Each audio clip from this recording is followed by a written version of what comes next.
बच्चे, जब आप तैयारी शुरू करते हैं ना, तो आपको हमेशा 3 पॉइंट्स पर बहुत गौर करनी चाहिए।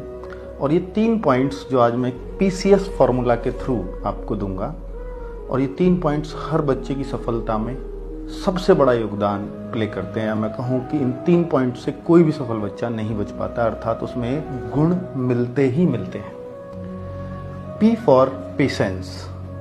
अगर आप तैयारी कर रहे हैं तो आप में एक पेशेंस का भाव होना चाहिए कि जब आप किसी चीज़ को पढ़ते हैं तो आपको कई बार लगने लगता है कि ये हमारा हो गया तैयार। उस पेशेंस को मैं जोड़ रहा हूँ कि आप में अगर पेशेंस होगा तो आप उसको बार बार पढ़ोगे, यानी एक चीज़ को बार बार रिवाइज करना पड़ता है।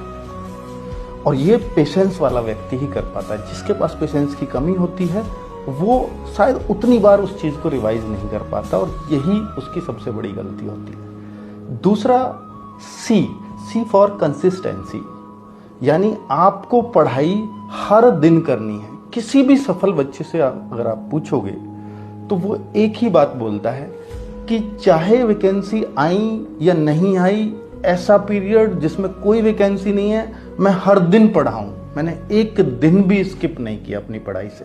तो कंसिस्टेंसी उसको सबसे अलग बना देती है। और तीसरा पॉइंट है S, यानी स्ट्रेंथ।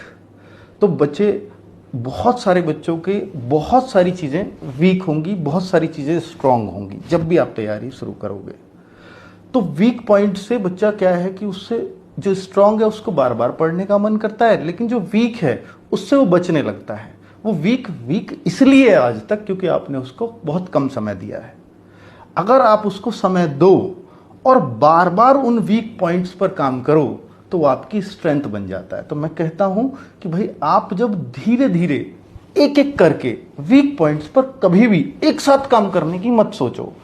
किसी भी, चाहे मैथ सब्जेक्ट हो चाहे रीजनिंग हो, जो चैप्टर आपका वीक है पहले एक चैप्टर के पीछे पढ़ो और वीक को सबसे स्ट्रांग बना दो। तो मुझे लगता है कि आप धीरे धीरे देखेंगे कि वीक वाले पॉइंट्स आपके बिल्कुल खाली हो गए हैं, सारे स्ट्रांग या स्ट्रेंथ वाले पॉइंट में आ गए हैं। मुझे लगता है कि सफल होने के लिए अगर आप इन 3 पॉइंट्स को फॉलो करो तो निश्चित तौर पर आपको सफलता मिलेगी ही मिलेगी। Thank you.